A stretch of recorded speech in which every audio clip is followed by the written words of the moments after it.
Wanita ahli surga ada dua, kata para ulama. Ada wanita ahli surga yang dasarnya dari dunia, seperti wanita-wanita mukminah, dan insya Allah mudah-mudahan ibu-ibu di sini termasuk dalamnya. Wanita-wanita ahli surga ini adalah wanita yang dasarnya dari dunia, beriman kepada Allah lalu masuk surga. Dari awal, dari dipimpin oleh Hawa alaihissalam, ibu kita semua, sampai ke akhir wanita mukminah pada hari kiamat nanti. Itu golongan yang paling mulia di surga. Wanita-wanita mukminah yang meninggal dalam keadaan beriman kepada Allah, wanita yang paling mulia di surga.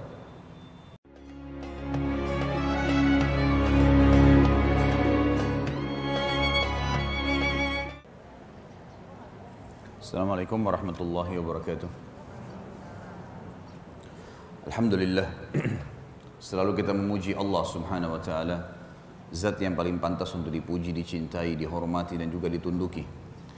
Dan juga karena memujinya, segala nikmat dan kebutuhan kita akan terpenuhi selama di dunia ini, dan juga akan memberikan tempat tertinggi di surga di akhirat nanti.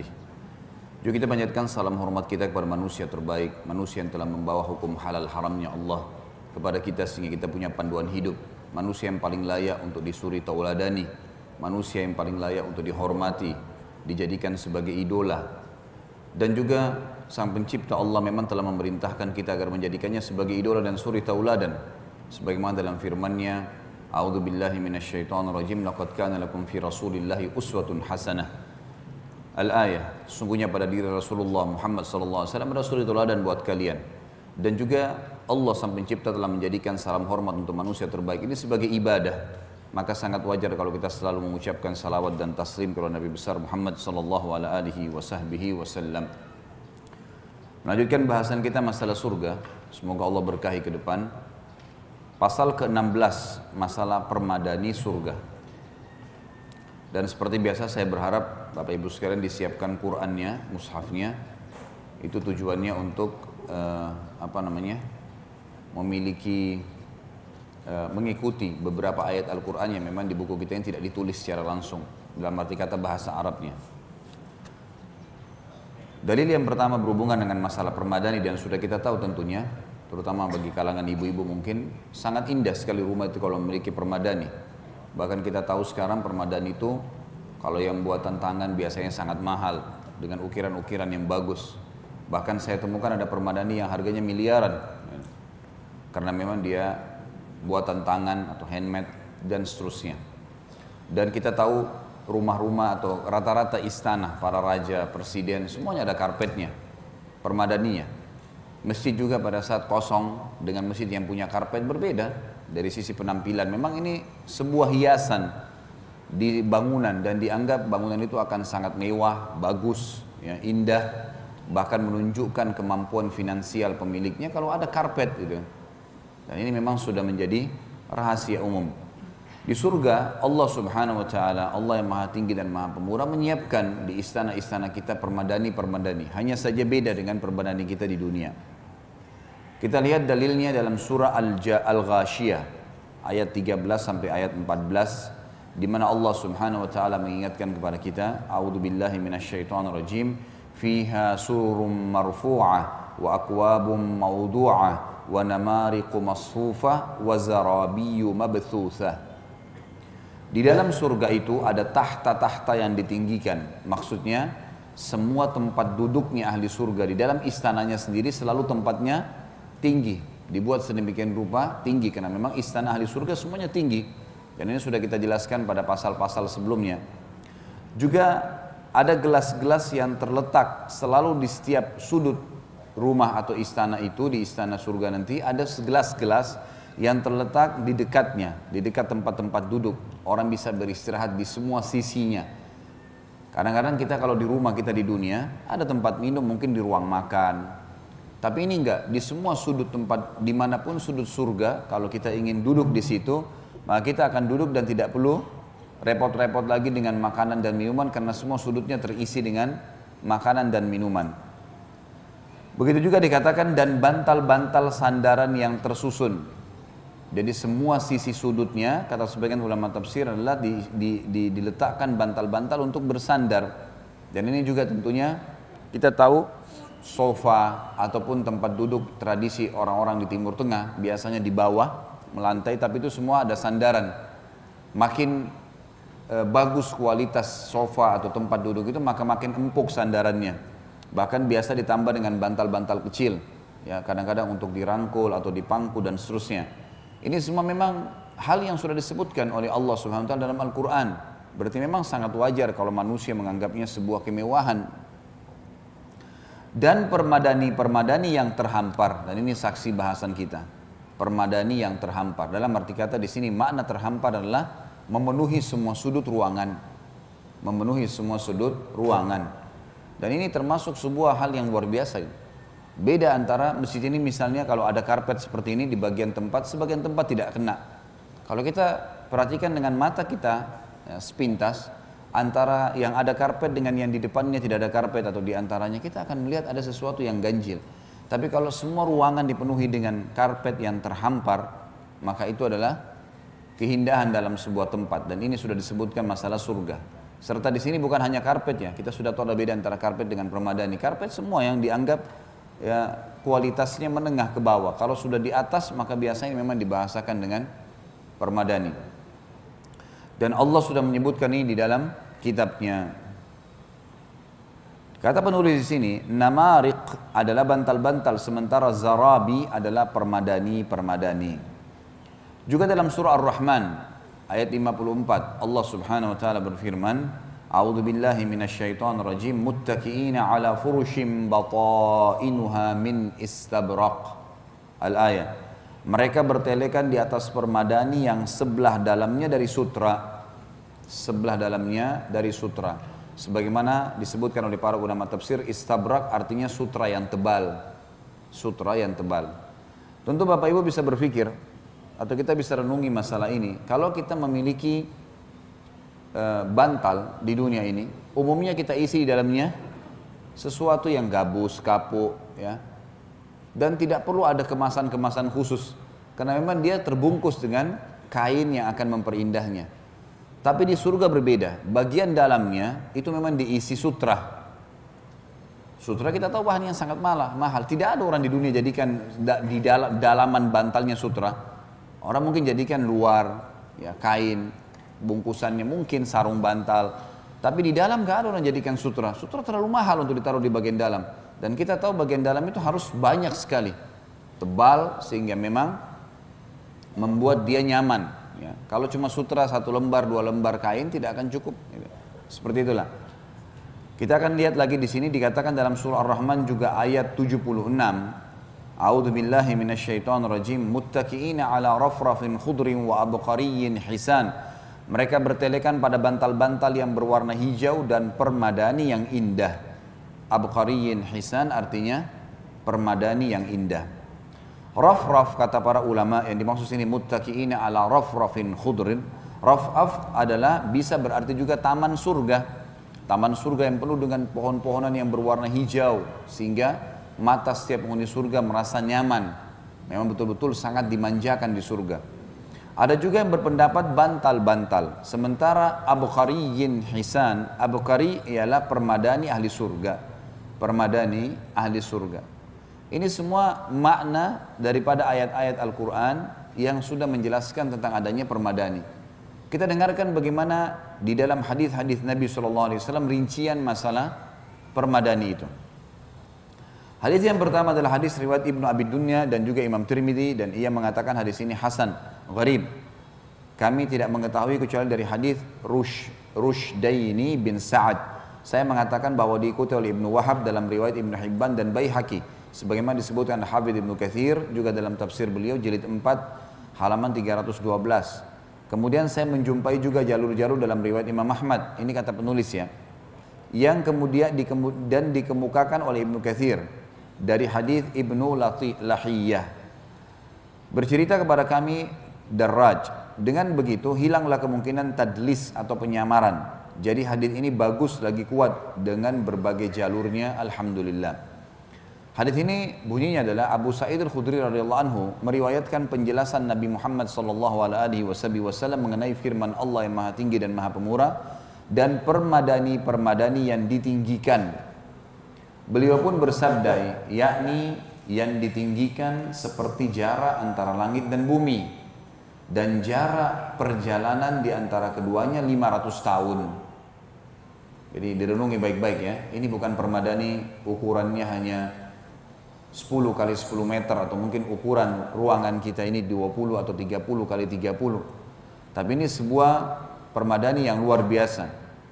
Nabi SAW mengatakan ditinggikan seperti jarak antara langit dan bumi, ketebalannya permadani ini antara langit dan bumi. Jadi kalau kita kadang-kadang subhanallah pernah punya permadani tebalnya mungkin berapa milimeter atau sentimeter aja kita sudah menganggap luar biasa. Sedikit aja kaki kita bisa tenggelam, bisa masuk ke dalam karpet itu atau permadani kita sudah menganggap luar biasa karpetnya, mahal dan seterusnya. Dan memang betul, ada salah satu pabrik karpet di daerah kita di DKI ini yang kebetulan saya ngisi pengajian untuk para pegawainya. Itu memang dari bahasa penjelasan makin tebal karpet itu maka makin besar biayanya, dan memang makin bagus, makin mewah kelihatan, warnanya lebih terlihat dari jarak jauh gitu dan seterusnya lah. Baiklah, sekarang di surga antara keempukannya, ketebalannya antara langit dan bumi. Sulit untuk dibayangkan memang tentunya, tapi memang surga begitu keadaannya. Susah untuk dibayangkan dengan pikiran manusia. Makanya kata Nabi SAW, di surga itu semuanya yang akan dilihat oleh mata belum pernah mata melihatnya di dunia.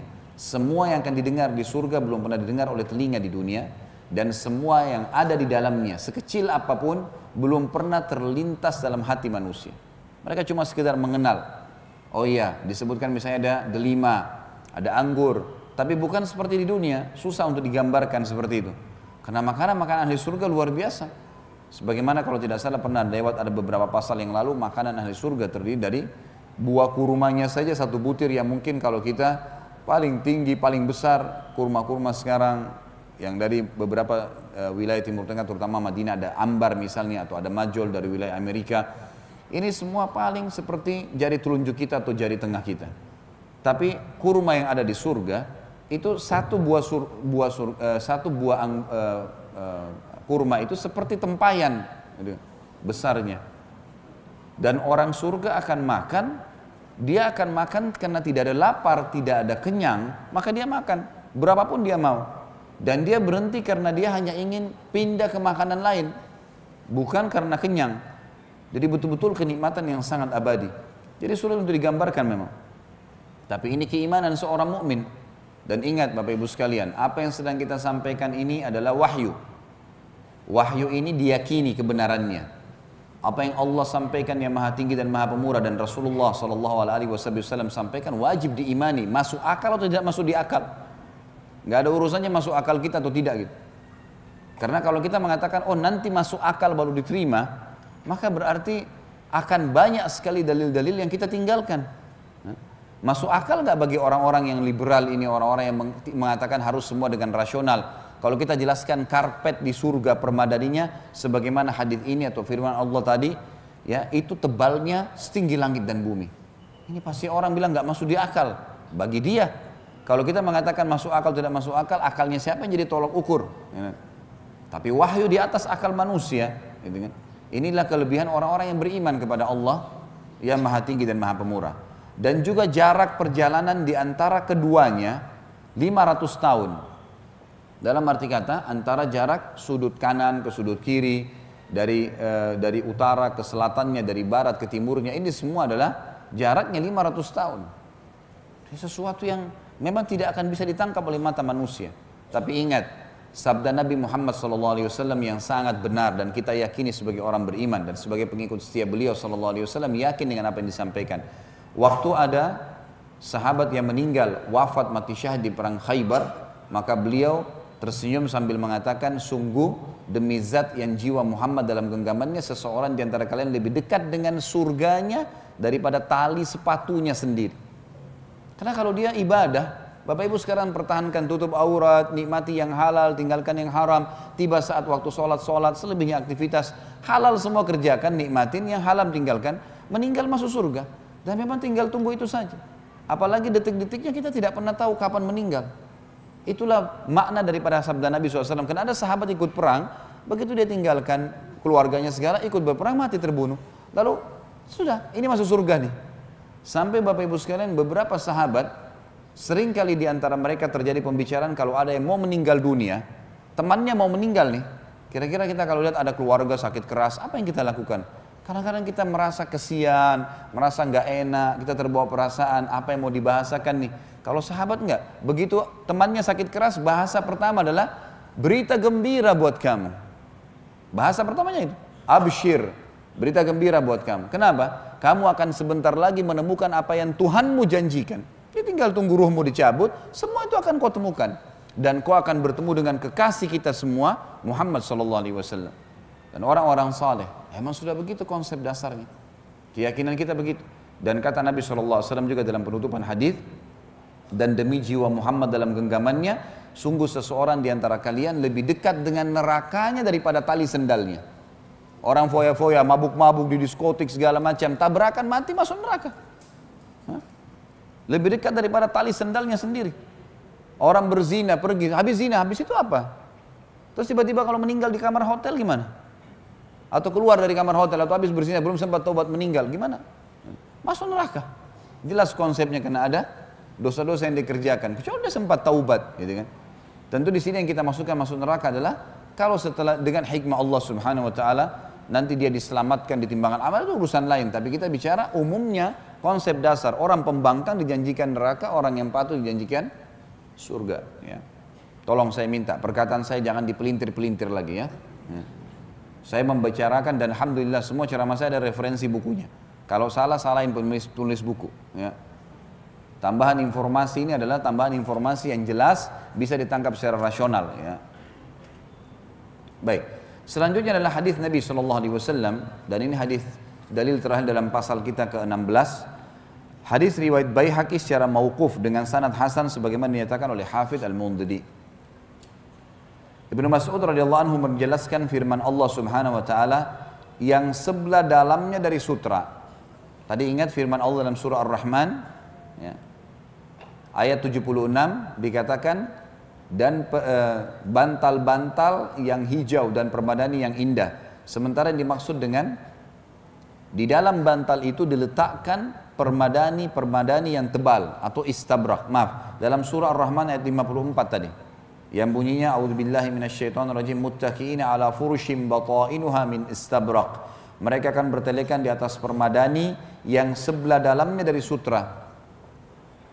Kita tahu permadani itu biasanya memang terdiri dari bahan yang sama.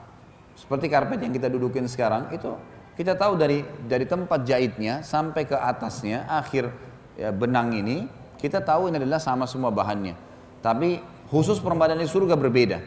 Bagian dalam yang akan diinjak, bagian atas adalah benang-benangnya, di bagian dalamnya itu diletakkan permadani atau istabrak, sutra yang tebal.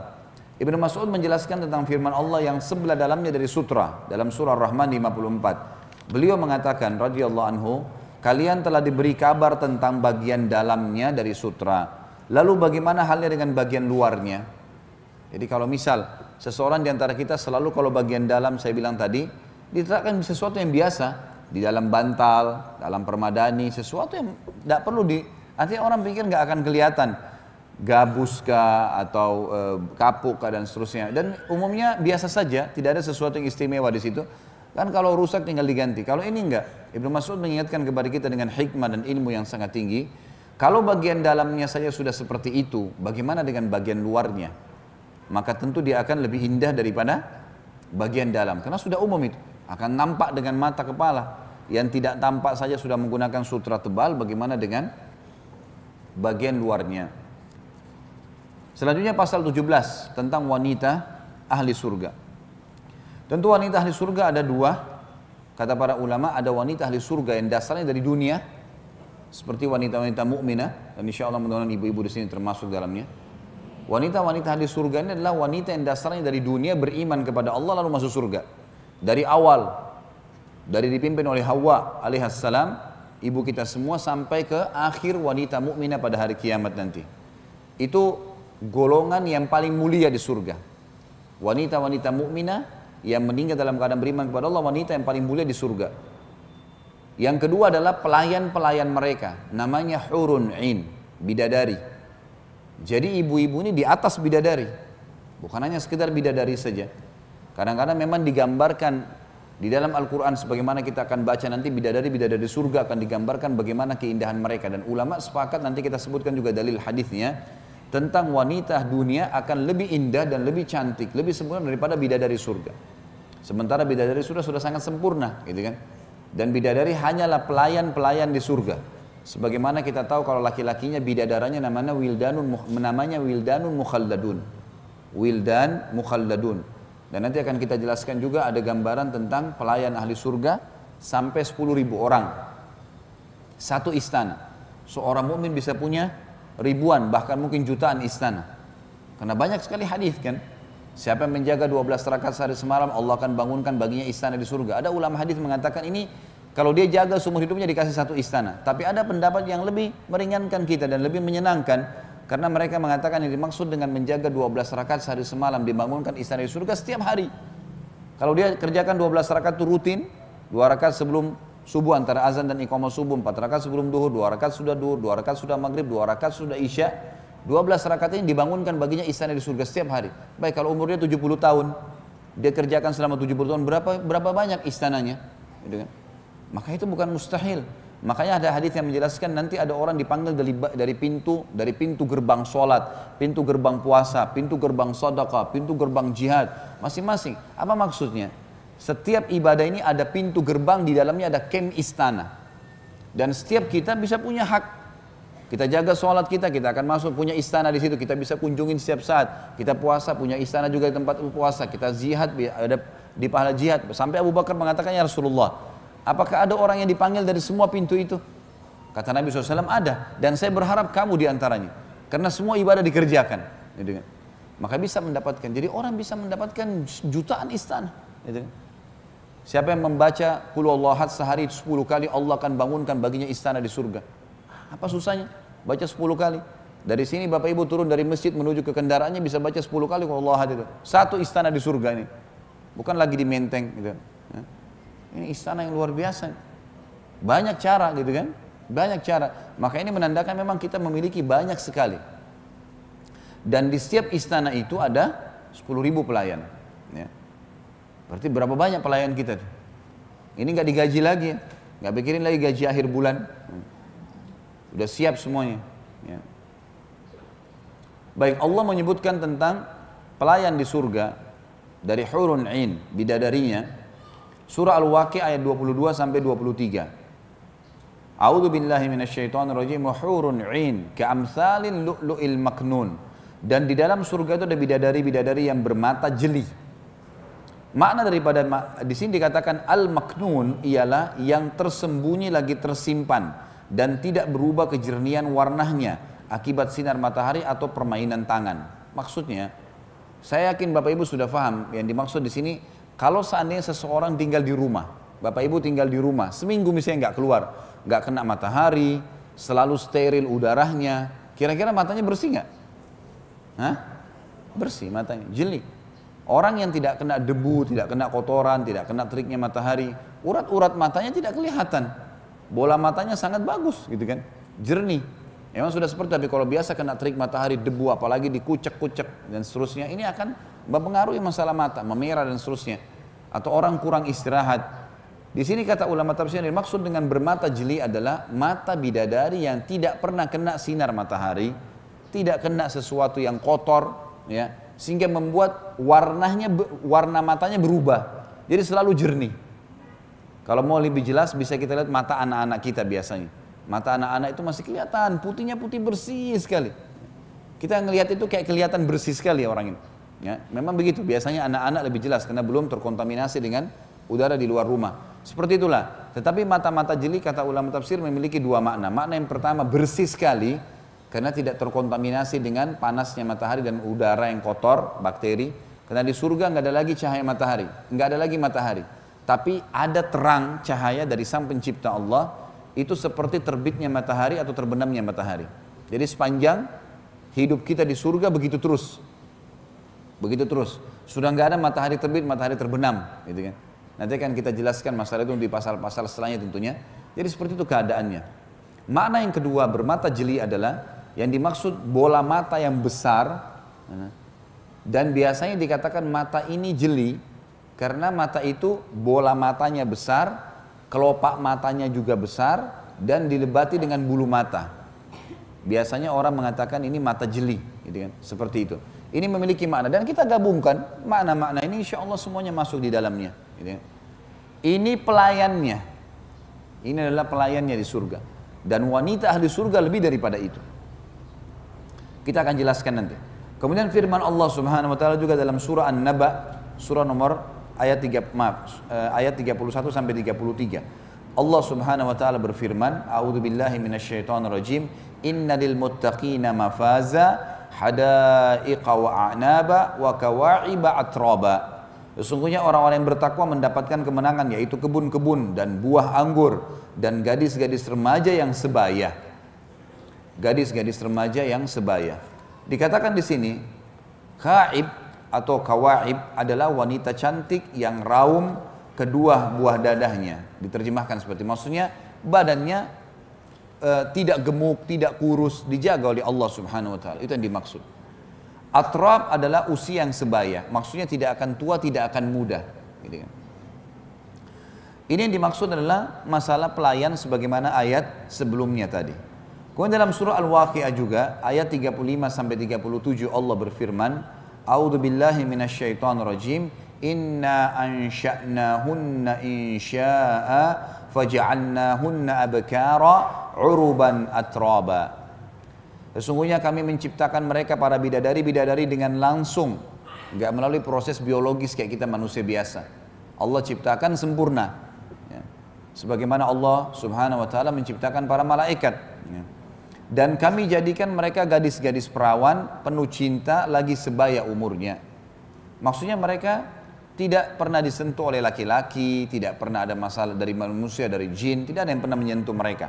Mereka dalam kondisi perawan, penuh dengan cinta, lagi sebaya umurnya, tidak ada yang tua, tidak ada yang muda. Dimaksud dengan abkar, kata ulama tafsir, adalah bentuk jamak daripada bikir, yaitu gadis, dan urab, ya. Di sini dikatakan uruba, ialah wanita mencintai suaminya. Kita jelaskan sekarang dari hadis Nabi SAW supaya lebih jelas. Hadis riwayat Bukhari, Anas bin Malik radhiyallahu anhu meriwayatkan sabda Rasulullah SAW, pergi di jalan Allah, maksudnya berjihad, baik di waktu pagi maupun sore, itu lebih baik daripada dunia dan seluruh isinya. Ini teman-teman sekalian harus perhatikan baik-baik. Kalimat-kalimat seperti ini punya makna yang sangat tinggi bobotnya. Sama dengan 2 rakaat fajr antara azan dan iqamah subuh lebih baik daripada dunia dan seluruh isinya. Ini kalau Bapak Ibu fahamin, kita akan tidak pernah ketinggalan sholat ini. Ini lebih baik daripada dunia dan seluruh isinya, 2 rakaatnya saja. Hampir sama dengan zikir yang Nabi SAW mengatakan, saya membaca 1 kali subhanallah, alhamdulillah, wa la ilaha illallah, Allahu akbar, lebih saya cintai daripada terbitnya matahari. Makna ini sangat tinggi sekali. Artinya seorang mukmin harus tahu menjaga hubungannya dengan Tuhannya di atas segala-galanya, dan disitulah puncak kebahagiaan seseorang. Bapak Ibu sekalian, kalau Anda menjaga hubungan Anda dengan Allah dengan cara baik, dengan sangat baik, bagaimana menjalankan apa yang Allah perintahkan, menyempurnakannya, sholatnya kah, puasanya kah, zakatnya kah, baca Qur'annya kah, apa saja kita sempurnakan, kita betul-betul maksimalkan di situ, Allah akan datangkan pertolongan-pertolongannya. Selalu saja. Kalaupun Allah datangkan cobaan-cobaan, itu akan ada jalan keluarnya. Selalu ada. Ada masalah nih, ada saja Allah utus orang yang datang membantu kita. Ada saja jalan keluarnya. Saya subhanallah secara pribadi tidak pernah menemukan masalah pribadi, kecuali saya temukan ada saja jalan keluar dari Allah. Depan mata saya lihat, tiba-tiba ada orang lain datang membantu, tiba-tiba ada orang yang memberikan masukan, tiba-tiba ada jalan keluar, gitu. Intinya sebenarnya hanya menjaga hubungan dengan Allah saja. Bagaimana kita menikmati yang halal, yang diperintahkan kerjakan, yang tinggalkan yang haram. Sederhana sekali. Allah akan datangkan banyak jalan keluar. Perhatikan di sini, orang keluar pagi hari di jalan Allah, sebagian ulama hadis juga mengatakan ini maknanya siapa saja keluar di jalan Allah. Kayak termasuk insya Allah kita nuntut ilmu, mencari rezeki yang halal, semua itu masuk di jalan Allah. Karena kalau Allah kita lakukan, maka lebih baik pagi atau sore, lebih baik daripada dunia dan seluruh isinya. Maksudnya, nanti kalau dia diberikan di hari kiamat, pahalanya dia akan lebih suka daripada dunia dan seluruh isinya. Sungguh busur salah seorang dari kalian atau tempat cemetinya lebih baik daripada dunia dan seluruh isinya. Kalau dia pergi berperang, tempat letakkan pelurunya, ya, busur-busur panahnya, apa sajalah senjata dia gunakan untuk berperang di jalan Allah, itu lebih baik daripada dunia dan seluruh isinya. Seandainya kalian melihat seorang gadis atau seorang wanita ahli surga turun ke bumi, niscaya ia memenuhi ruang antara bumi dan langit dengan wangi harum, dan niscaya menerangi ruang di antara keduanya. Kudung yang berada di atas kepalanya lebih baik daripada dunia berikut segala isinya. Hadis ini diriwayatkan Imam Bukhari, dan lebih umum pendapat ulama mengatakan yang dibahas di sini adalah masalah penghuni surga dari wanita dunia. Hadis ini menjelaskan bukan bidadarinya, tetapi wanita ahli surga yang akan jadi pemimpin para bidadari di surga. Di sini dikatakan bahwasanya kalau seandainya salah seorang di antara mereka turun ke bumi ini, maka niscaya seluruh ruang antara langit dan bumi, satu orang wanita surga, kalau turun seluruh ruang antara langit dan bumi terisi dengan wangi bau wanginya si wanita tadi. Dan kudung yang berada di atas kepalanya, dan ini menandakan di surga masih ada kudung, ya, menggunakan itu. Karena antara ahli surga ada interaksi, gitu kan. Maka kudung yang ada atau kain yang ada di kepalanya lebih baik daripada dunia dan seluruh isinya. Ada hadis nanti menjelaskan di atas kepalanya ada mahkota yang satu perhiasannya, satu batu permatanya itu lebih baik daripada dunia dan seluruh isinya. Selalu begitu penyampaiannya. Dan ini menandakan luar biasa. Kata para ulama hadis, kalau yang dimaksud dengan baru bau-baunya saja sudah bisa mewangi seluruh muka bumi ini, langit dan bumi, semua diwangi dengan wanginya dia, dan kerudungnya lebih baik daripada dunia dan seluruh isinya, maka bagaimana dengan wajahnya, bagaimana dengan postur tubuhnya, tentu jauh lebih indah daripada itu semua. Ini yang dimaksud dengan makna hadis. Abu Hurairah juga meriwayatkan hadis yang lain, hadis ini riwayat Bukhari juga. Tentu di footnote kita ada semua nomor hadisnya, ya.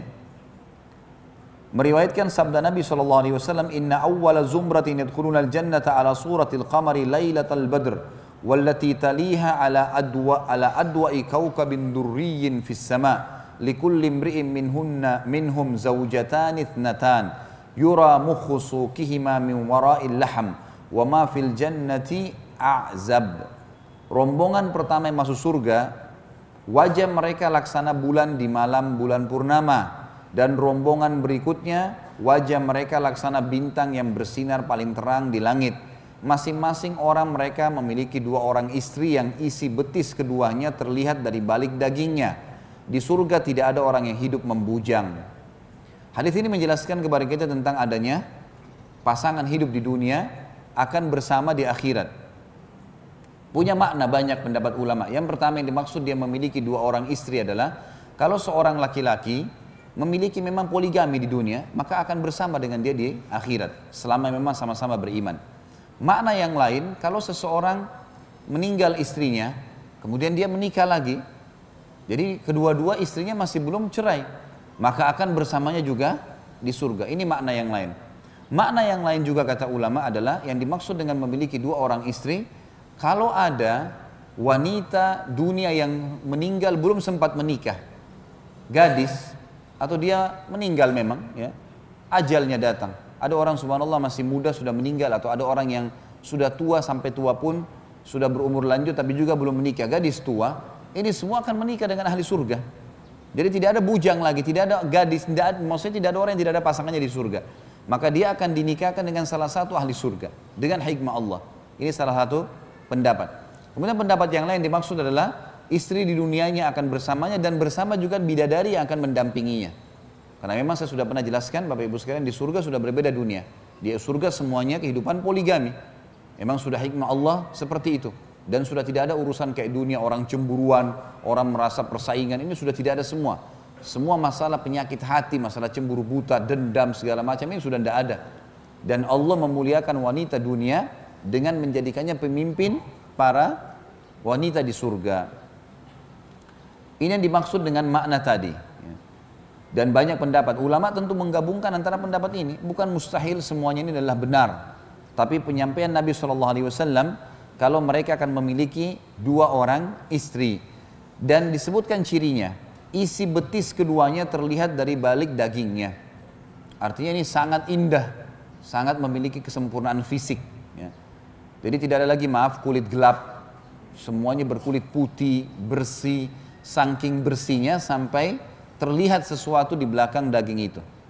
Makna sebagian ulama mengatakan ada orang kadang-kadang kalau putih sekali kulitnya sampai membuat urat-uratnya terlihat. Ya.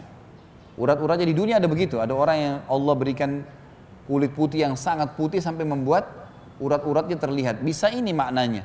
Bisa juga tidak. Bisa juga makna lebih dalam daripada itu. Karena memang di surga sudah berbeda. Tidak seperti apa yang kita bisa bayangkan di dunia. Allahu a'lam. Kemudian hadis selanjutnya adalah hadis diriwayatkan oleh At-Tabarani dalam kitab Awsat dengan sanad yang baik atau bagus sebagaimana juga dinyatakan oleh Al-Haythami dalam kitab Al-Majma'. Abu Sa'id Al-Khudri radhiyallahu anhu meriwayatkan sabda Nabi SAW, sesungguhnya seseorang duduk santai di surga selama 70 tahun sebelum berpindah. Maksudnya nanti kita kalau lihat sebuah tempat nih, sudut sini, pengen duduk, itu 70 tahun dia duduk. Berjalan waktu karena nikmatnya sampai dia tidak mau tinggalin tempat itu 70 tahun. Untuk pindah ke tempat lain 70 tahun. Karena tidak ada lagi umur. Khalidina fiha, kekal di dalamnya, abadi. Nggak ada lagi kesusahan. Nggak ada lagi batu. Jadi orang duduk sampai dia merasa dia pengen pindah tempat lain. Ini sabda Nabi SAW, teman-teman sekalian. Jangan dianggap ini penyampaian yang sederhana. Kata Abu Sa'id Al-Khudri meriwayatkan Nabi SAW bersabda, sesungguhnya seseorang duduk santai di surga selama 70 tahun sebelum dia berpindah, maksudnya pindah ke tempat lain. Kemudian istrinya datang padanya lalu melihat wajahnya pada pipi istrinya. Jadi karena istrinya sangat bening pipinya, sampai si suami bisa bercermin di pipinya istrinya. Ini nggak ada lagi perawatan-perawatan ibu-ibu sekalian. Ini Allah kasih gratis. Cuma tinggal ibadah saja di dunia. Yang lebih bening dibandingkan cermin. Jadi dia bisa bercermin di pipi istrinya. Intan paling kecil yang dipakainya dapat menyinari antara timur dan barat. Intannya si istri tadi, perhiasannya. Istrinya memberi salam padanya dan ia pun menjawab salamnya. Ia bertanya kepadanya, siapa anda ini? Ia menjawab, aku adalah tambahan atau mazid. Ia memakai 70 pakaian dan yang paling kecil seperti gunung Nu'man karena bagusnya berasal dari pohon tuba. Ia menerawangnya sehingga melihat isi betisnya dari balik pakaiannya. Wanita tersebut memakai mahkota dan intan yang paling kecil miliknya dapat menyinari antara timur dan barat. Saya, kata beliau penulis, mengatakan pernyataannya, aku adalah mazid atau tambahan sebagaimana dalam hadis tadi.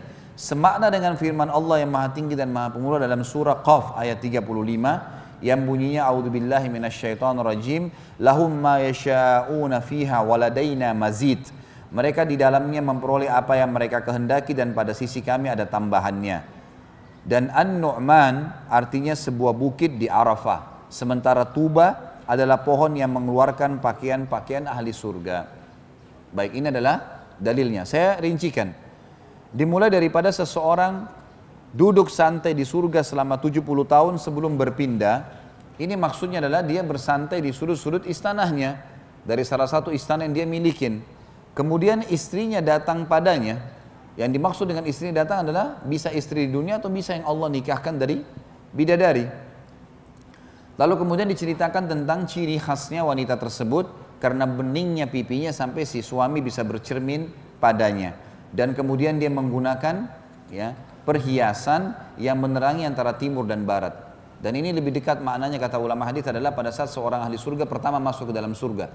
Dan dia begitu masuk ke istananya, dia belum bertemu dengan istrinya. Maka pada saat dia masuk barulah ketemu dengan istrinya.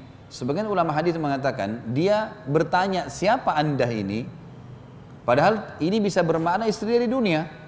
Dia heran karena ada terjadi perubahan total. Perubahan secara keseluruhan. Baik dari kulitnya, dari matanya, dari rambutnya, semua berubah. Semuanya menjadi sesuatu yang indah. Makanya dia bertanya, siapa anda ini? Maka dia mengatakan, saya mazid.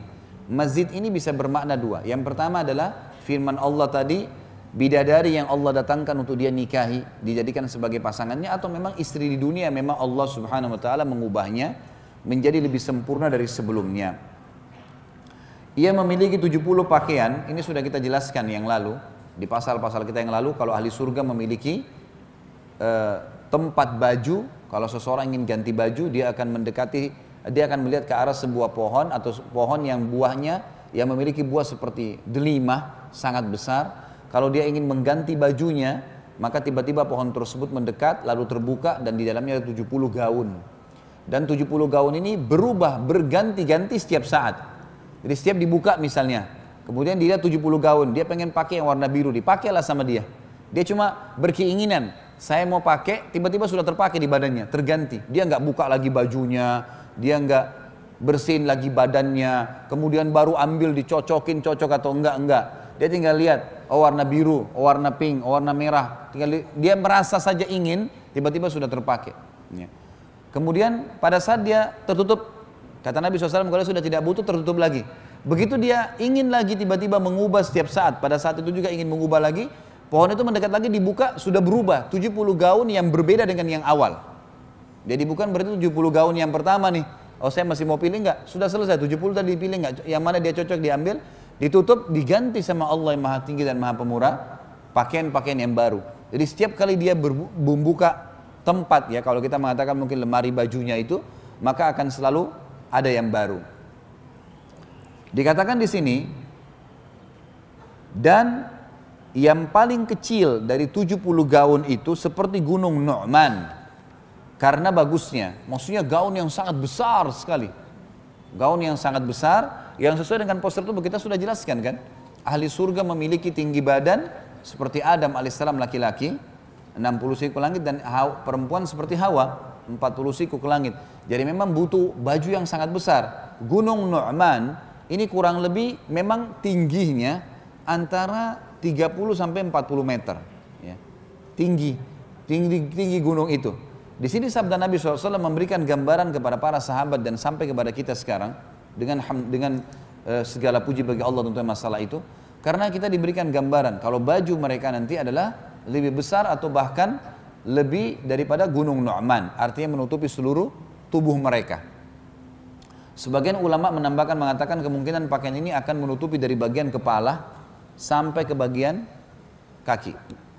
Begitu juga dikatakan berasal dari pohon tuba. Pohon tuba tadi yang saya bilang, jadi bentuknya ada seperti buah delima, bagian pucuknya besar sekali, dan begitu ahli surga ingin pakai baju maka terbuka dengan sendirinya. Lalu dikatakan wanita itu bisa terlihat isi betisnya dari balik pakaiannya. Artinya gaun tersebut juga walaupun besar tapi dia transparan, yang memang berada di antara tubuhnya sehingga bisa terlihat oleh pasangannya. Itu yang dimaksud. Kemudian hadis selanjutnya adalah hadis yang terakhir dalam pasal kita, hadis riwayat Ahmad dan Tirmidzi, disahihkan oleh Albani dalam Sahih Al-Jami'. Tentu ini disahihkannya oleh Imam Ahmad dan Tirmidzi sudah cukup buat kita. Muadz bin Jabal radhiyallahu anhu meriwayatkan sabda Rasulullah sallallahu alaihi wasallam, "La tu'dhil imra'atun zawjaha fid dunya illa qalat zawjatuhu minal hurin 'ain, la tu'dhihi qatalakillah, fa innama huwa indaki dakhilun yushiku an yufarikaki ilaina." Sebelum saya baca terjemahan, ibu-ibu jangan tersinggung dengan hadis ini, ya. Jadi fahami dengan keimanan, karena memang ini sabda Nabi SAW. Saya bilang tadi kehidupan di akhirat adalah poligami. Dan di dunia setiap istri disuruh menjadikan suaminya sebagai penyebab masuk surga. Ada seorang ibu telepon saya kemarin, dia berkata, "Ustadz, saya mau bertanya sesuatu yang penting." Baik, silakan. Kebetulan saya lagi ada waktu lowong. Dia bilang, bagaimana hukumnya kalau seorang wanita izin sama suaminya untuk ngurus anaknya. Jadi rupanya ibu ini pernah punya dari suami yang lain, punya anak, suaminya bengkalaikan, lalu dia nikah lagi, jadi janda nikah lagi sama seorang laki-laki. Maka anak-anaknya ini tinggal bersama ibunya, jauh dari dua kota di Indonesia ini yang berjauhan. Kemudian dia lihat anaknya ini nggak ada yang urus, tinggal sama ibunya, nggak terurus, ayahnya juga nggak peduli. Maka dia pamit sama suaminya, minta mau lihat anak-anak itu. Diizinkanlah 2 minggu. Dia bilang, saya diizinkan 2 minggu Ustaz. Tapi setelah saya pergi ke kampung saya itu, ke kota saya itu, kemudian saya urus anak saya, sekarang sudah sampai setahun. Saya nggak pulang-pulang, gitu kan. Terus suaminya marah. Ternyata dia bilang, pertama dia kasih contoh orang lain, gitu. Tapi saya tangkap ini adalah masalah beliau. Maka suaminya marah, gitu. Apakah sekarang istrinya berdosa atau istri boleh nggak lebih memilih anaknya daripada suaminya? Bagaimana jawabannya? Saya bilang yang pertama, kalau ibu yang hadapin masalah ini, maka jawaban saya buat ibu nih. Karena saya tahu ini masalah sebenarnya sedang dihadapin. Dia bilang, iya saya yang hadapin Ustaz. Baik. Kalau ini ibu yang hadapin, sekarang ini, detik ini, setelah tutup telepon dari saya, telepon suaminya minta maaf. Itu dulu pertama. Telepon, minta maaf, kenapa melanggar sampai setahun? 2 minggu, nggak bisa lebih daripada itu. Jangankan anaknya ibu, orang tuanya ibu, ayahnya ibu, ibunya ibu sendiri.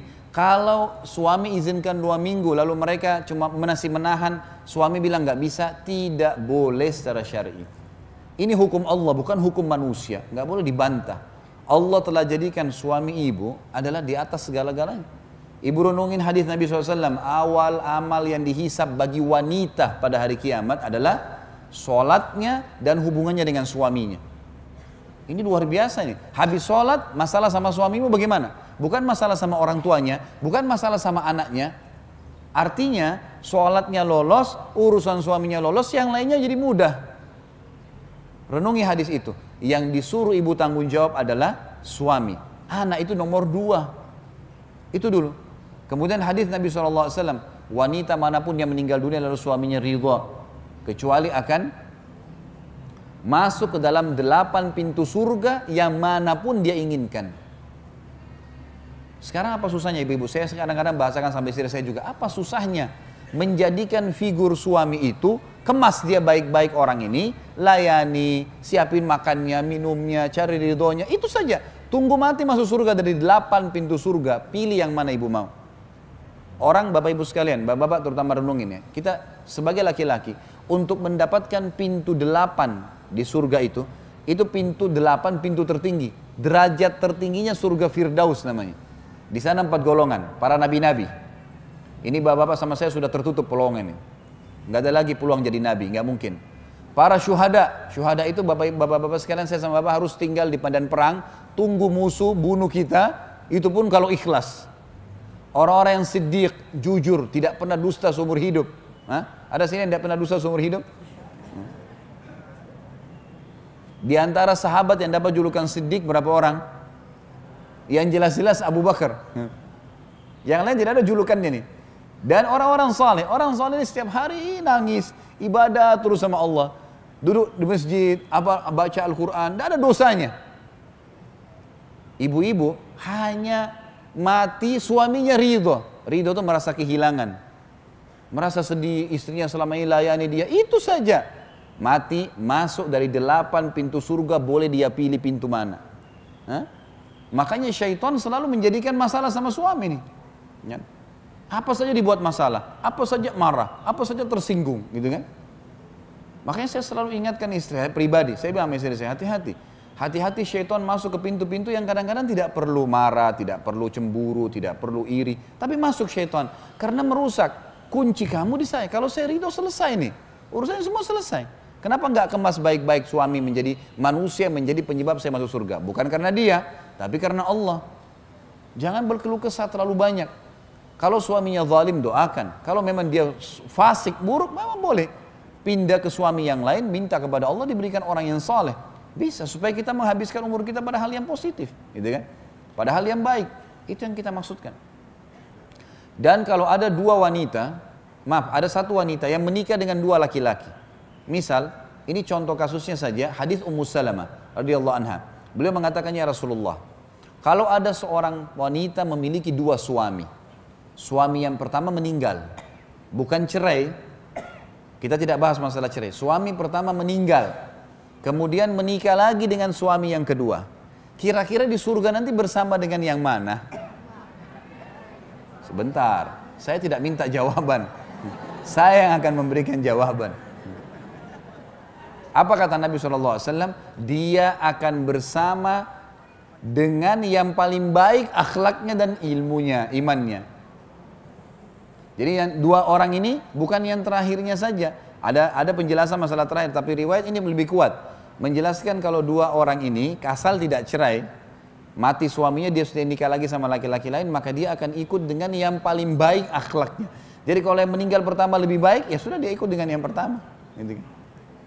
Jadi saking besarnya pengaruh suami itu, ya, sampai nggak boleh keluar tanpa izinnya. Kan? Kalau meninggal dengan dia ridho masuk surga, melayaninya. Apa kata Nabi SAW? Wanita manapun yang menjaga 5 waktu sholatnya, nggak disebutin sholat sunnah. Azan, subuh, duhur, asar, maghrib, isya. Kalau ibu mengerjakan sunnah itu plus, akan ada banyak tambahan. 5 waktu sholat, azan 10 menit. Puasa Ramadan, nggak diikuti dengan puasa sunnahnya. Puasa sunnah berarti plus, hanya Ramadan. Dan melayani dan mentaati suaminya pada hal yang ma'ruf. Bukan pelanggaran agama. Temani saya, ayo ke ibu yuk, ayo ke ayah yuk, ayo ke sini yuk. Iya, iya. Kecuali pada saat dia meninggal, dia pasti akan masuk surga. Dari 8 pintu surga dia bisa pilih yang mana dia mau masuk. Jadi fadilah yang sangat besar. Lalu untuk apa ibu-ibu membangkang nih? Untuk apa marah hanya karena lupa dibawain bunga kah, pesanan kah? Tidak sempat ditemanin ke acara perkawinan lah. Itu sesuatu yang kecil, urusan dunia. Bagaimana orang ini ridho, Tuhan saya ridho. Seperti kasus orang tua kita. Orang tua kita mau marah-marah, ya, mau dia orangnya buruk akhlaknya, kita sebagai anak harus bagaimana? Bakti. Nggak dibalas keburukan dengan keburukan. Kenapa? Karena Allah yang perintahkan. Jangan balas kebodohan dengan kebodohan. Keterpurukan akhlak dengan keterpurukan akhlak, ini salah. Gitu kan? Orang tua kita bagaimana kita harus buat baik. Kenapa? Karena Allah yang memerintahkan dan Allah gantungkan pahala yang besar situ. Sama kasus rumah tangga. Sama kasus rumah tangga. Tentu ini berlaku juga pada suami. Misalnya kata Nabi SAW, janganlah seorang suami yang mukmin, ya, membenci istrinya yang mukminah. Karena kalau dia tidak menyukai satu perilaku, dia masih bisa mendapatkan perilaku-perilaku yang lain yang baik. Artinya saling toleransi, saling memaafkan. Yang penting pelanggarannya bukan masalah nusyur, bukan masalah pembangkangan terhadap hukum Allah Subhanahu wa taala. Ibu-ibu sekalian, hati-hati sabda Nabi SAW yang seperti ini. Ada bidadari di surga bisa mendoakan ibu keburukan. Ini hadisnya, yang saya bilang tadi jangan tersinggung. Harus difahami dengan keimanan. Kata Nabi SAW, tidaklah seorang wanita atau istri menyakiti suami di dunia. Baik itu kata-kata, perilaku, tatapan mata, nanti akan kita sebutkan ada hadis Nabi SAW begitu. Wanita manapun yang memalingkan wajahnya dari suaminya karena merasa lebih hebat, lebih cantik, lebih pintar, lebih kaya, kecuali yang di langit kecuali dia akan dilaknat oleh Allah, oleh malaikat, sampai suaminya ridho. Dan siapapun wanita yang membuat suaminya murka, marah, maka yang di langit Allah akan murka padanya. Bayangkan dihubungkan sama Allah, Allah murka padanya sampai suaminya ridho. Ya, memang hadisnya begitu. Di sini dikatakan tidak ada seorang wanita menyakiti suaminya di dunia melainkan istrinya dari bidadari. Di surga mengatakan, jangan kau menyakitinya. Semoga Allah membinasakanmu. Sesungguhnya ia hanyalah seorang tamu di sisimu dan sebentar lagi berpisah denganmu untuk kembali kepada kami. Bahasa ini sebenarnya adalah bahasa yang tegas dari Allah yang mengajarkan para bidadari agar semua istri dunia hati-hati. Karena yang menghubungkan hubungan kamu bisa masuk surga dari tangan suami adalah aku, kata Allah. Seperti itu bahasa pemahamannya ya. Sehingga jangan sampai kita keluar dari jalur itu. Kalau ada seseorang bermasalah, maaf saya bahasakan. Misal ada ibu-ibu, ada seorang muslimah, sudah salihah, sudah baik, tapi suaminya yang buruk. Tapi memang apa adanya ya, memang dalam arti kata buruk, tidak sholat, pemabuk, suka mukul, nggak kasih nafkah. Maka kalau ini betul terjadi, sudah dinasehatin tidak mau berubah, maka saran saya tidak bersama dengan orang seperti ini. Ya, bahkan ulama mengatakan bolehnya seorang wanita dan tidak termasuk dapat laknat kalau dia minta cerai dari seorang laki-laki yang fasik, buruk. Tiap malam mabuk, istrinya setengah mati sholat malam, dianya pulang mabuk, dianya sudah berzina, kena penyakit kelamin, segala macam hal. Ini buruk, untuk apa bertahan? Kalau orang seperti ini keadaannya ya, jangan sampai ditunggangi perkataan saya, betul-betul keadaannya buruk sekali, fasik. Mungkin karena kesalahan pilih pasangan dari awal dan seterusnya. Karena nikah adalah takdir ikhtiar. Nikah adalah takdir ikhtiar. Allah nggak paksain kamu nikah sama ini, enggak. Itu takdir ikhtiar. Dan ya pilihan kita seperti kita pilih. Saya pilih baju warna ini hari ini ikhtiar saya. Tapi jadi takdir saya karena Allah tahu saya akan pilih baju ini pada hari ini. Masuk dalamnya nikah ya. Jadi nikah itu ikhtiar kita. Tapi kalau kita pilih si A, B, C, kita pilih si A, pilihan kita bukan. Pilihan kita yang milih kan. Allah tidak pernah hubungkan dengan itu. Allah berikan kita kesempatan, kaidahnya turun. Yang soleh, ya, yang beriman, yang akhlaknya baik. Kriterianya ini ya, cari yang ini. Kalau kita pilih yang lain berarti akan salah jalannya kan. Baik, itu pilihan kita. Maka orang sudah salah milih dari awal. Bukan memungkiri takdirnya Allah, karena Allah catatkan sebagai ikhtiar kita. Dicatat di Lauhul Mahfuz pilihan dia memang ini. Seperti kita pilih makan, minum, pilih pakaian, ya kita pilih kendaraan, itu kan ikhtiar kita. Tapi Allah sudah tahu di Lauhul Mahfuz, sudah ditulis di Lauhul Mahfuz, kalau orang ini pada hari ini akan pilih baju itu, akan pilih makanan itu dan seterusnya. Baik, kalau salah pilih, minta kepada Allah SWT petunjuk. Istikharah 2 rakaat, minta sama Allah. Ya Allah, kalau bertahan dalam rumah tangga ini baik, pertahankan. Kalau tidak, maka pisahkan. Gitu kan? Dan dalam doa istikharah, waqdur li khaira haitsu kan. Dan takdirkanlah untukku kebaikan dimanapun aku berada. Nanti Allah akan gantikan orang yang baik. Allah akan gantikan orang yang baik. Karena waktu kita terbatas di dunia. Kan ada waktu untuk habis-habis hal yang kosong. Gitu kan? Sama juga dengan laki-laki yang selalu sibuk hanya karena tergila-gila dengan masalah cinta. Akhirnya istrinya fasikah. Nggak mau disuruh sholat, nggak mau tutup aurat. Selalu berkumpul dengan laki-laki. Terus karena sayang cinta dia bertahan. Kenapa bertahan? Nasihatin, luruskan. Tidak mau, ganti wanita salihah. Harusnya memang begitu, waktu nggak ada. Ada waktu kita ngurus-ngurusan sama ini? Nggak ada waktu, gitu kan? Waktu kita ini harus sesuatu yang mahal. Dan kita ingin pasangan kita nanti menjadi penyebab kita bisa bersamanya di surga, gitu kan? Ini penting. Ini juga diambil daripada makna kalimat tadi. Bagaimana kita memahami kalau di surga kehidupannya sangat luar biasa berbeda dan ada hubungan dengan urusan dunia, berhubungan dengan masalah pasangan-pasangan kita ini. Allahu a'lam. Ya. Sekali lagi tolong jangan ditunggangi, jangan disalahfahami. Jangan begitu ada masalah sedikit, ibu-ibu hanya kena mau beli perabot rumah tangga nggak dibeliin suami, cerai. Ustadz bilang, ya. Nggak ada ustadz bilang ya. Sekarang saya sudah bilang nggak ada. Saya nggak bilang cerai gara-gara perabot. Ya. Kalau pulang mabuk, suka mukul itu. Kalau nggak beli perabot, sudahlah makan dengan tangan. Ya.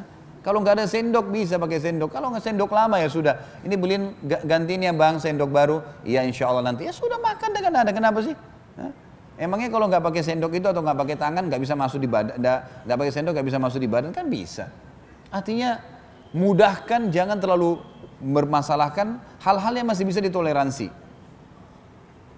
Baik, poin 18. Salah satu hal yang diperindahkan oleh Allah di muka bumi ini untuk kita adalah seksual, kebutuhan biologis. Bagaimana laki-laki dan perempuan saling memenuhi kebutuhan ini. Dan Allah jadikan ini perhiasan dunia, sebagaimana juga makanan dan minuman. Ya. Kemudian tanaman-tanaman, segala macam kita sudah pernah pelajari. Adanya kebun-kebun surga, gitu kan. Begitu juga di akhirat nanti akan ada seksual, tapi berbeda. Biologisnya berbeda, fisik akan berubah menjadi sangat besar, kekar, kuat, dan memiliki kekuatan biologis juga yang berlebihan. Allah, maksudnya saya di sini yang Allah berikan kelebihan. Maaf, tadi bahasa berlebihan, jangan dipelintir lagi. Ya. Jadi bahasa saya adalah diberikan kelebihan, ya lebih daripada kehidupan dunia. Sebagaimana kita nanti memiliki postur tubuh yang jauh lebih besar dibandingkan dunia ini dan seterusnya.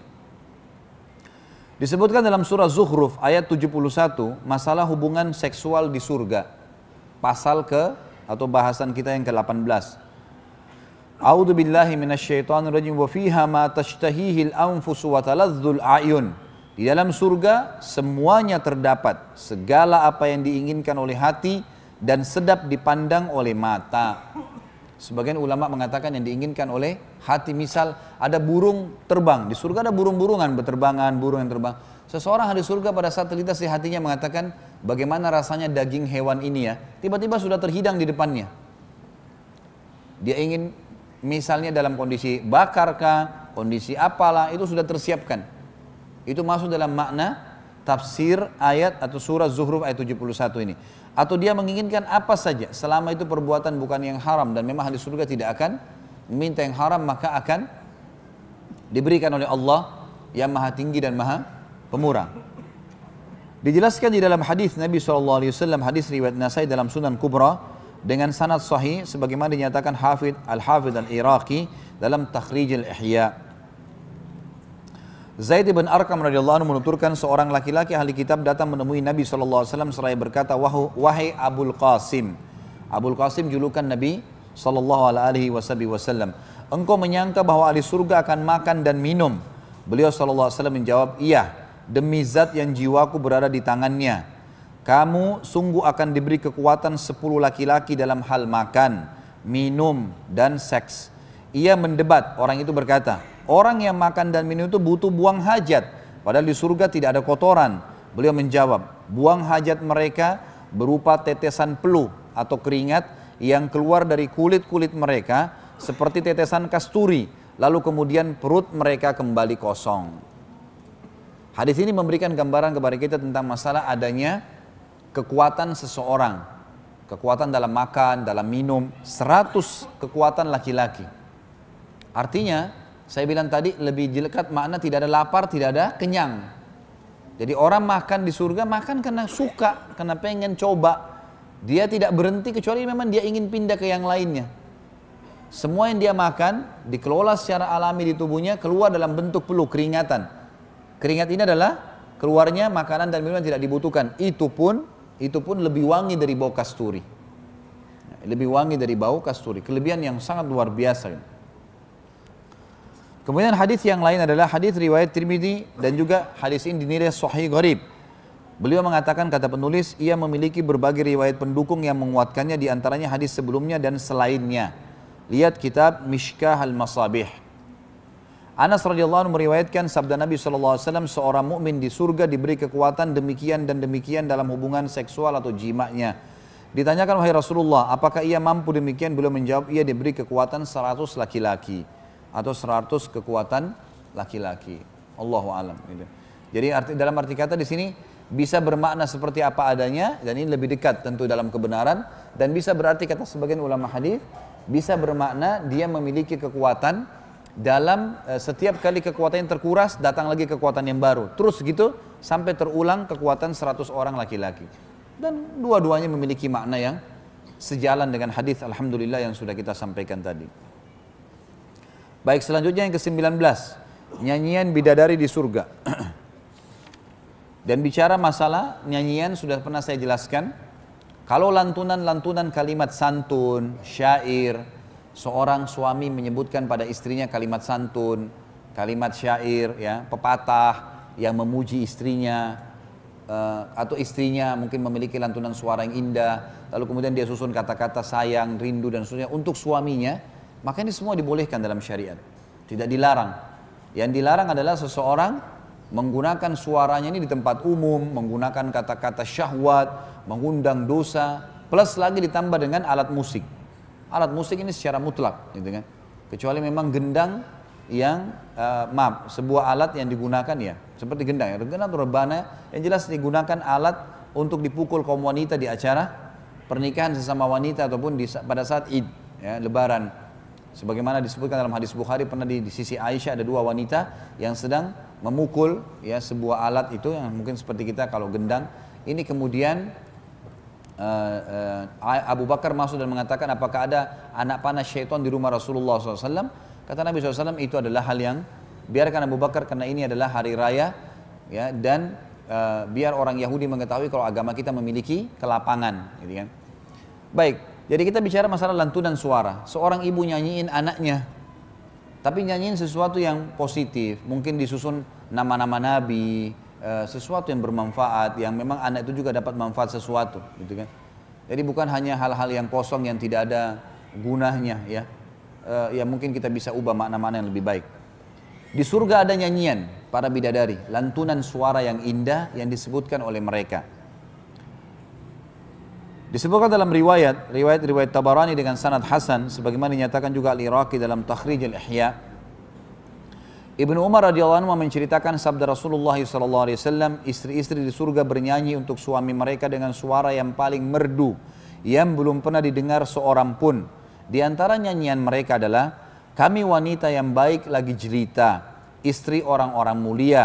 Mereka memandang dengan senang, dan juga di antara nyanyian mereka kata Nabi SAW, kami abadi dan tidak akan pernah mati, kami bisa dipercaya dan tidak akan berkhianat, kami bermukim dan tidak bepergian. Dan ini makna kalimat-kalimat nyanyian para bidadari ini punya makna yang sangat tinggi yang semestinya difahami oleh para wanita di dunia. Yang pertama adalah kami wanita yang baik lagi jelita. Artinya ada unsur penjagaan, menjaga kecantikan dan perawatan diri. Walaupun di surga itu sebenarnya sudah dirawat oleh Allah Subhanahu wa taala. Sebagaimana pernah saya sebutkan, nanti akan berkumpul para laki-laki ahli surga di hari Kamis di sebuah pasar, kemudian akan ada angin yang menerpa tubuh mereka sehingga mereka berubah menjadi lebih tampan dari sebelumnya. Kemudian mereka pulang ke rumah, lalu para istri mengatakan, sungguh kalian bertambah tampan. Lalu para suami juga mengatakan, kalian pun bertambah cantik, karena Allah Subhanahu wa taala mengubah mereka menjadi lebih baik dari yang sebelumnya. Jadi di sini ada ulama mengatakan dari kalimat ini, maka dianjurkan setiap wanita mukminah di dunia bagaimana menjaga kecantikan dirinya, perawatan, kejelian, ya, kejelitaan maksud saya. Ini semua adalah hal yang positif. Selama bahan-bahan itu halal, boleh dipakai menggunakan wangi-wangian. Jangan sampai membuat suami malah menjauh. Ya. Begitu juga tentu suami sama unsur timbal balik. Menjaga bau badan, menggunakan minyak wangi yang baik. Di antara mereka harus hal yang sangat dijaga masalah seperti ini. Memilih pakaian-pakaian yang baik, yang bisa, bahkan ada hadis dikatakan wanita ahli surga, wanita yang bisa membangkitkan syahwat suaminya. Dihubungkan dengan masalah ahli surga. Karena memang dia bisa membangkitkan syahwat suaminya dalam arti kata dengan wangi-wangian, dengan tutur katanya, dengan pakaiannya dan seterusnya. Istri orang-orang mulia, maksudnya dianjurkan setiap para wanita muslimah, mukminah mencari wanita laki-laki yang suami yang saleh, yang mulia. Yang mulia artinya maksudnya adalah orang yang patuh kepada Allah. Sehingga memang mereka tidak cuma-cuma, tidak sia-sia dalam melaksanakan apa yang Allah perintahkan, dari berdandannya, dari memenuhi kebutuhan-kebutuhan suaminya, memang pada tempatnya. Mereka memandang dengan senang, ini sama hubungannya dengan potongan syair yang pertama. Maksudnya adalah bagaimana dengan penampilannya, dengan senyumannya, ya, dengan dandanannya ini membuat suaminya merasa nyaman pada saat melihatnya. Ini mirip dengan hadis Nabi SAW yang berbunyi, wanita ahli surga, wanita yang kalau kau lihat padanya, kau akan merasa senang. Selalu saja senyum, selalu dengan sambutan yang baik, selalu mengatakan baiklah, iya, kalau ada masukan maka dia sampaikan dengan cara santun dan baik. Tidak marah-marah kalau ditolak pendapatnya. Emang sudah begitu konsep yang disampaikan dalam syariat kita. Nyanyian yang lain, kami abadi dan tidak akan pernah mati, memberikan gambaran kepada kita di surga tidak ada lagi kematian. Karena memang ada hadis yang menyebutkan bahwasanya orang mati hanya sekali. Dalam Al-Quran dikatakan, a'udzubillahi minasyaitonirrajim, la yadzuqunal mauta illa mautatal ula. Al-ayat. Orang-orang nanti di dunia ini yang akan pindah ke akhirat, yang sudah mati tidak akan merasakan mati kecuali mati yang proses pindah dari dunia ke akhirat. Akhirat tidak ada lagi, akan abadi selamanya. Artinya kenikmatan ini akan terus kita rasakan. Kami bisa dipercaya dan tidak akan berkhianat, dan ini ciri wanita mukminah. Walaupun suaminya pergi nggak akan berkhianat, gitu kan? Harus dijaga sama dia. Bagaimana caranya? Allah Subhanahu wa taala telah berikan dia laki-laki ini, ya untuk laki-laki itulah dia lampiaskan semuanya. Dan ingat, jangan terpengaruh hanya dengan casing saja. Ya. Perbedaan orang putih, orang gagah, orang cantik, orang jelek, orang pendek, sama saja casingnya. Ya. Itu sama saja. Itu hanya, sekarang orang, anggaplah Bapak Ibu sekalian berhasil mendapatkan wanita atau laki-laki yang paling yang kita inginkan. Sudah selesai, mau diapain wajahnya? Ya. Kan cuma dipandang. Memang bisa dimakan wajahnya kan tidak mungkin. Artinya kalau Allah kasih alhamdulillah. Tapi kalau enggak, banyak orang selingkuh kenapa? Karena masalah casing ini. Apa kata Nabi SAW dalam hadis yang sahih? Kalau seseorang di antara kalian terganggu syahwatnya di luar rumahnya, maka segeralah kembali ke pasangannya, laki-laki atau perempuan, suami atau istri, kembali ke pasangannya karena dia memiliki apa yang dimiliki oleh orang itu. Ujung-ujungnya kemaluannya sama. Sama saja. Ini bahasa langsungnya, karena ini ya, bahasa ini jarang dibahasakan oleh banyak dai-dai kita, mungkin karena merasa ini riskan. Tapi Allah tidak malu menyampaikan apa yang benar. Maka kita pun harus bisa menyampaikan sebagaimana Allah menyampaikan, gitu kan? Nabi SAW sampaikan dari Allah, dari Tuhannya. Maka kita harus bahasakan ini. Bahwasanya banyak perselingkuhan, perzinahan terjadi hanya karena masalah casing saja. Ini salah, gitu kan? Jangan sampai salah dalam memahami hal seperti ini. Juga bapak-bapak hati-hati, wahai muslim, laki-laki muslim, ingat termasuk dosa besar mengganggu istrinya orang lain. Dosa besar. Ibu-ibu nggak boleh berkhianat, dan bagi laki-laki tidak boleh ganggu istrinya orang lain. Sudah dinikahi oleh laki-laki lain, habis ceritanya, nggak ada peluang lagi. Jangan datang iming-imingi syaitan, kamu kalau cerai sama suamimu saya nikahi kamu, haram dalam agama. Nabi SAW menjadikan itu dosa besar, dan Imam Madzabi masukkan dalam kitab Al-Kabair beliau, dosa besar, man khabbaba zawjatum bri'in au mamlukahu falaysa minna. Siapa yang mengganggu istrinya orang lain atau dia mengganggu hamba sahaya, atau mungkin sekarang pembantu supirnya, ya, dia mengganggunya. Tentu di sini saya tidak samakan ya. Ini saya sekarang harus hati-hati kalau ngomong, dibalik-balikin nanti. Kalau yang dimaksud dengan hamba sahaya adalah hamba sahaya, beda hukumnya. Cuman sebagian ulama mengatakan masuk dalam larangan ini juga pembantu dan supir. Orang jadi pegawai di kantor, di toko, nggak boleh digodain. Nggak boleh dibilang misalnya kepada seorang istri temannya, kamu kalau suami kamu tidak baik, maka biar cerai aja nanti saya nikahin kamu. Haram dalam agama. Tidak boleh juga orang datang ke sahayanya orang lain, udah kamu akan saya bebasin supaya kamu pindah sama saya. Atau pegawainya, dia datang kepada pegawai, tentu berbeda hukum hamba sahaya dengan pegawai. Sekali lagi, saya tidak samakan hamba sahaya dengan pembantu, beda jauh antara langit dan bumi. Sahaya beda. Ini saya bicara secara hukum, ulama menarik benang merahnya. Kalau ini juga terjadi, seseorang tidak boleh berkata pada pembantu seseorang. Misalnya ibu-ibu datang ke rumah temannya, lalu dia berkata kepada pembantunya, dia lihat rajin, masuk ke dapur, kamu mau nggak dikasih gaji berapa? 1,5 juta. Mau nggak saya kasih 2 juta pindah ke saya? Haram dalam agama. Nggak boleh ngerusak hubungan seseorang dengan orang yang sudah ada akad dengannya, pegawainya, supirnya, pembantunya. Haram dalam agama. Kata Nabi SAW, bukan dari golongan kami. Makanya Bapak Ibu sekalian, ini bahasa saya jelas. Kata kunci supaya tidak terjadi perselingkuhan dan salah, jangan konsultasi masalah agama kecuali pada ahlinya, para ulama, bukan teman, apalagi temannya suami. Hah? Ada ibu-ibu bicara sama teman suaminya, saya begini, saya begitu, akhirnya teman suaminya tahu semua permasalahannya. Lalu teman suaminya bilang, sudah kalau gitu kamu cerai, nanti nikah sama saya. Itu masih mending kalau nikah. Permasalahannya terjadi perselingkuhan, zina, ya, nggak boleh. Curhat itu menyampaikan permasalahan. Curhat pun Bapak Ibu sekalian mengenai hukum halal haramnya Allah. Bukan semuanya. Nggak bisa tidur ngelapor. Apa hubungannya nggak bisa tidur melaporin? Haram dalam agama. Nggak bisa tidur ya cari kegiatan. Minum susu kek, cari kegiatan olahraga capek, nanti tidur. Telepon lawan jenis, saya nggak bisa tidur nih. Apa hubungannya? Haram dalam agama ini. Nggak boleh. Gitu kan?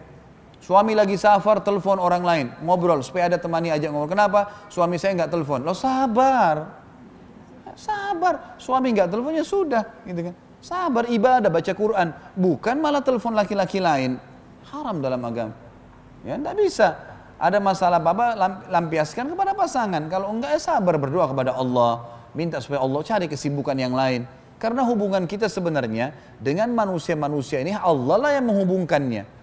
Allah yang membuat ibu-ibu harus patuh sama suaminya, Allah yang membuat suami harus melindungi istrinya, Allah yang membuat anak-anak bakti sama orang tuanya dan seterusnya. Ya. Jadi ini harus difahamin baik-baik. Jangan pernah ada pengkhianatan Bapak Ibu sekalian, karena pengkhianatan akan terlihat dalam perilaku sehari-hari. Sabda Nabi SAW, tidak ada seorang pun menyembunyikan sesuatu kecuali Allah akan perlihatkan dalam perilakunya. Dia jujur, Allah akan bela nanti dia. Dia khianat, Allah akan tunjukkan pengkhianatannya. Tidak ada orang berkhianat itu tidak terbongkar, mustahil. Jangan mengkhayal. Sekali, dua kali zina, 10, 20 kali, tapi setelah itu akan terbongkar. Makin terulang zina itu, makin terulang perselingkuhan itu, makin besar nanti akibatnya. Sekali zina sudah cukup mempermalukan kita, apalagi kalau 20 kali, apalagi kalau setahun, akan terbongkar dan nanti akan lebih, kalau buah itu sudah tambah bonyok, tambah busuk, tambah nggak baik. Padahal cuma pelampiasan, bisa dilampiaskan ke pasangan, gitu kan. Atau bisa larikan ke masalah puasa. Nabi SAW mengatakan orang tidak punya pasangan berpuasalah. Karena akan jadi wija. Wija itu akan penolong buat dia, meredam. Karena hawa nafsu orang kan bangkit dari masalah makanan dan minumannya. Ya. Kalau ada orang bilang saya sudah puasa tapi tidak bisa kontrol, itu kesalahan. Tidak mungkin. Dia pasti salah dan tidak mungkin Nabi salah. Sallallahu alaihi wasallam. Pasti Nabi benar. Pernah ada 2 orang datang kepada Nabi SAW, adik kakak, yang kakaknya sakit perut. Kata adiknya, ya Rasulullah, kakak saya sakit perut. Kata Nabi SAW, berikan madu. Berikan madu. Pulanglah dikasih madu, balik lagi adiknya. Kata dia, ya Rasulullah, kakak saya belum sembuh. Kata Nabi SAW, Allah pasti benar dan perut kakakmu yang bohong. Gak mungkin salah. Gimana caranya? Dianya yang salah gitu kan. Tidak mungkin hadis Nabi SAW atau Allah salah. Itu keyakinan orang beriman. Kemudian kami bermukim dan tidak bepergian. Ini juga berarti menandakan wanita yang salihah, wanita yang tidak banyak safar. Ya. Jadi tidak perlu banyak safar. Untuk apa banyak safar nih? Udah memang Allah suruh tinggal di rumah, ngurus rumah. Kan itu memang perintahnya Allah. Layani suami, layani anak-anak, sudah tunggu mati masuk surga. Untuk apa repot-repot sebentar Amerika, sebentar Australia, sebentar Jepang. Mau lihat negerinya orang gampang, buka YouTube kelihatan tuh semuanya. Lebih baik uangnya bangun masjid, sumbang Quran. Bayangin orang yang, bukan saya larang ya. Kalau dia safar sama suaminya, lain suaminya mau rekreasi mungkin di tempat-tempat yang tidak ada hal-hal yang haram mungkin. Tapi kalau ada orang subhanallah sendirian, dia habisin waktunya dengan safar. Bahkan ada banyak wanita muslimah cerai sama suaminya karena terlalu banyak safar. Suaminya pulang nggak ada di rumah, gitu kan. Selalu safar sama teman-temannya kemana, suaminya larang tidak mau tahu. 3 hari matiin HP-nya, nanti baru balik, suaminya nunggu. Ini haram dalam agama. Mau dapat apa ini kira-kira? Jadi ini termasuk ciri khasnya para bidadari surga, adalah mereka mengatakan dalam lantunan lagu mereka, nyanyian mereka setiap sepanjang abadi hidup di surga, kami wanita bermukim dan tidak bepergian. Safar darurat, gitu kan. Ada sesuatu yang mendesak silakan. Kalau tidak ada yang mendesak, enak kok ibu-ibu sekalian tinggal dulu di rumah, lapar makan, haus minum, ngantuk tidur, keluar kalau perlu, mati masuk surga. Untuk apa buat program? Tambah-tambah.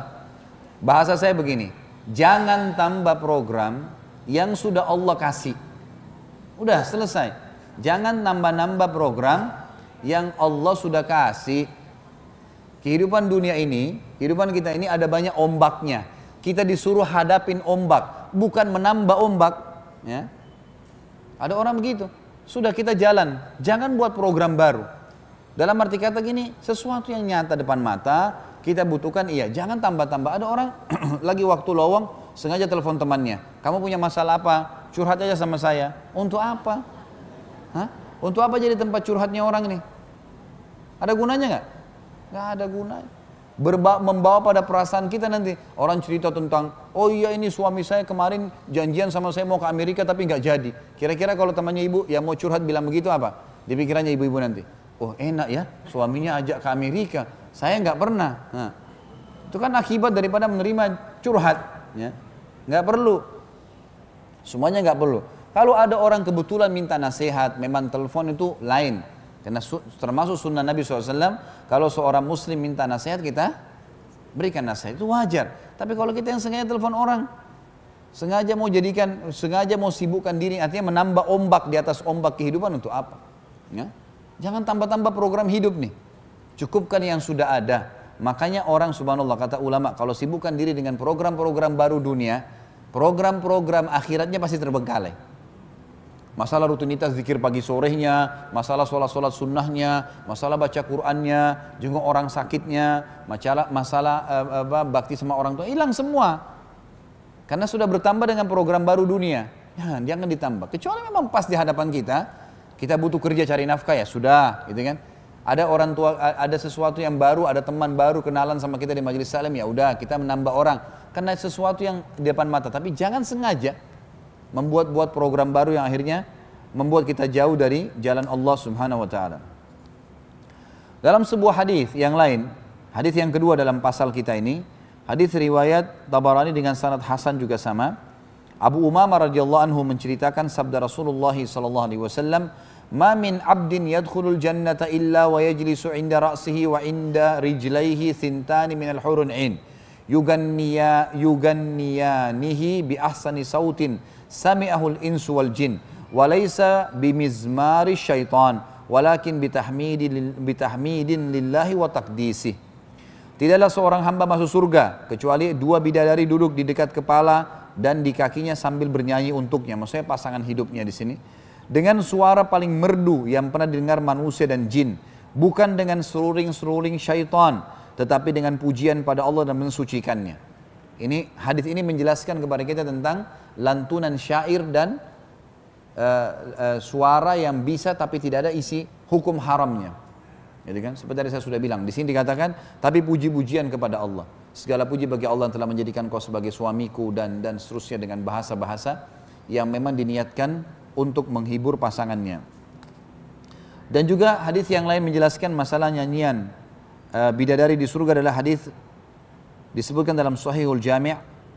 Anas radhiyallahu anhu meriwayatkan sabda Rasulullah SAW, sesungguhnya bidadari di surga bernyanyi di surga dengan senandun, kami bidadari yang sangat cantik yang dipingit untuk suami yang mulia. Ya. Makna kami adalah bidadari yang cantik, maksudnya adalah semua penghuni surga akan semuanya cantik. Gak ada lagi jelek, gak ada lagi cacat, gak ada lagi kulit kotor, dan seterusnya. Yang terakhir bahasan kita adalah pasal ke-20 pada pagi ini tentunya, dan insya Allah nanti kita akan lanjutkan pertemuan akan datang nanti. Sampai 21 ya, pasal 21.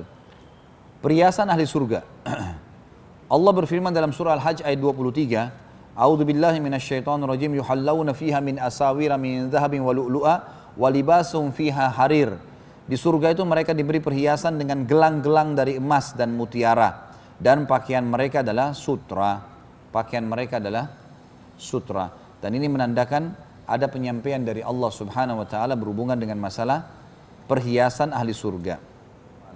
Itu yang saya ketahui, mudah-mudahan bermanfaat apa yang kita bahas hari ini, dan semoga saja apa yang kita bahas hari ini dijadikan oleh Allah SWT sebagai tambahan amal kita pada hari kiamat, di timbangan amal nanti. Semoga semua kesalahan yang pernah kita lakukan, baik kecil maupun besar, terang-terangan ataupun tersembunyi, semua dimaafkan oleh Sang Pencipta Allah dan dijadikan menjadi pahala olehnya dengan karunia-Nya. Dan juga semoga Allah SWT memberkahi seluruh sisa umur kita ke depan dengan amal saleh, iman dan juga ilmu, serta juga diberkahi di keluarga, di pasangan, di keturunan, dan juga puncaknya kita masuk dalam surga Firdaus tanpa hisab. Dan kita terus mendoakan saudara kita di Palestina, di Syria, di Yaman, di Irak, di Myanmar, di Ahsa, dimanapun mereka berada yang sedang tertindas, semoga Allah ikhlaskan niat mereka, terima para syuhada mereka, muliakan Islam di tangan mereka dan tangan kita semua, dan semoga Allah dengan kemahamurahannya mempartisipasikan kita bersama mereka di pahala, baik dengan doa, dengan harta, juga dengan jiwa kita. Dan semoga Allah dengan kemahamurahannya juga menyatukan kita di surga Firdausnya tanpa hisab, sebagaimana Ia satukan kita di majlis ilmu yang mulia ini. Allahu a'lam. Mungkin begitu.